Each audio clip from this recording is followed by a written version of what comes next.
Welcome to Module 4. In Module 4, we are going to be talking about the writing process. And so far, we have been looking at words and sentences and how we use words to create sentences. And in this module, we will make the transition to writing paragraphs. And so when we think about this, we wonder, what does the writing process look like? Well, let's work through this PowerPoint, and we can see how we're going to move from sentences to paragraphs. First, let's review what a sentence is. A sentence is a group of words with a subject and a verb that expresses a complete thought. We can then take those sentences and look at what a paragraph is.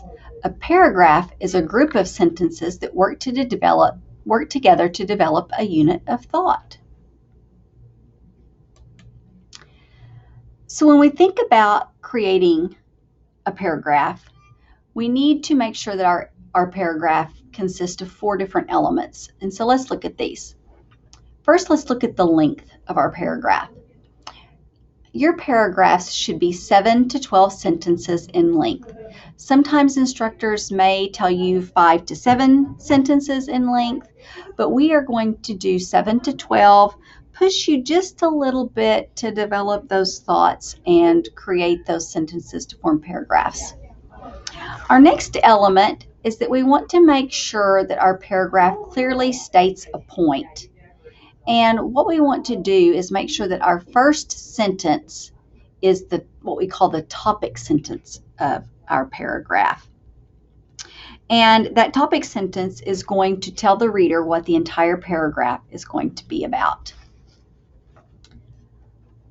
Our next element that we want to look at is what we would call our supporting sentences, sentences that are logical and detailed and support the point being made. Sometimes you'll have 2 to 3 points that are being made in your paragraph. And then finally, we want to look at indentation. Indentation shows a new thought has begun because of the indentation. And even though we're just working on one paragraph right now, it is good to go ahead and get in the habit of indenting that first line of the paragraph. And to indent, in Microsoft Word, you can hit the Tab key once, or you can use the space bar and space over 5 times. So again, looking at the parts of a paragraph, we know we're going to have a topic sentence, then we're going to have sentences with supporting details, and we are going to have a closing sentence. So again, the topic sentence is going to be the first sentence in the paragraph, and it's going to tell or express that main idea. Let the reader know this is what the paragraph is going to be about. Next are supporting and detailed sentences. These come immediately after the topic sentence, and they give details to develop the topic sentence, give ideas to support. They are supporting and detailed sentences, and they include facts, details, or examples. And in just a moment, we're going to look at a paragraph and see if we can identify these different elements. Lastly, we have the closing sentence. It is the last sentence of the paragraph. And one thing I want to stress is that you do not take the topic sentence and simply rewrite it. You're going to restate the main idea using different words than you used in the topic sentence. So let's take a look at this paragraph, and let's see if we can dissect this and see if we've followed those elements of a topic sentence, supporting details, and closing sentence. So the name of this paragraph is My Favorite Place. So let's read this first sentence. I love St. Augustine, Florida, because it has sun and sea, history, and family. Okay, so we can tell by this very first sentence that we're going to be talking about St. Augustine, Florida. So that is simply enough to let me know that that's what this paragraph is going to be about. But this first topic sentence gives me a few more ideas of what this paragraph is going to be about. It's going to be about sun and sea, history, and family. So now let's take this topic sentence, and I like to think about it as like a ball of twine, and let's start unraveling that ball of twine and developing our supporting sentences. So reading on, St. Augustine is warm in the winter, and a wide, clean beach with clear blue water is 10 minutes away. Well, right here, we talk about the temperature from the sun and the ocean, the clear beach. So right here, this first supporting sentence has talked about the sun and the sea. So we can put a check mark by that. Let's continue reading. In addition, St. Augustine is filled with history, including an old stone fort that looks out on the water.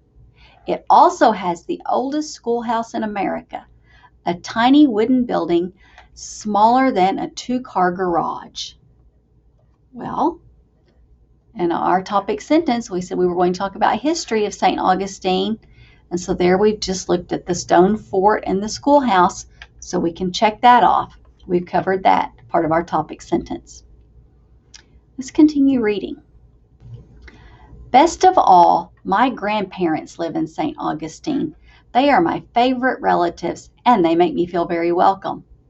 When I am in St. Augustine, I stay with them, enjoy their delicious Spanish food, and use their car. Okay, well, in our topic sentence, we said we were going to talk about family, and there we talked about the grandparents, so we can check that off as having talked about that portion of our topic sentence. Now let's read our closing sentence. St. Augustine has the natural advantages, history, and family connections to make it my favorite city. So notice that we did not restate the topic sentence word for word. We changed it up a little bit. We still mentioned St. Augustine. Instead of sun and sea, we talked about natural advantages, history, and family connections to make it my favorite city. So you can see by this example how we start with our topic sentence, we have our supporting sentences, and then our closing sentences to form a nice, cohesive paragraph. One way I like to think about a paragraph is a hamburger. And so you have your top bun, and that's going to be the first sentence, the topic sentence, the main idea. Then we have our meat and all of our condiments that go on the hamburger. And so we like to think about those as our supporting sentences, the ones that provide the detail. And then we have to have a bottom bun for our hamburger.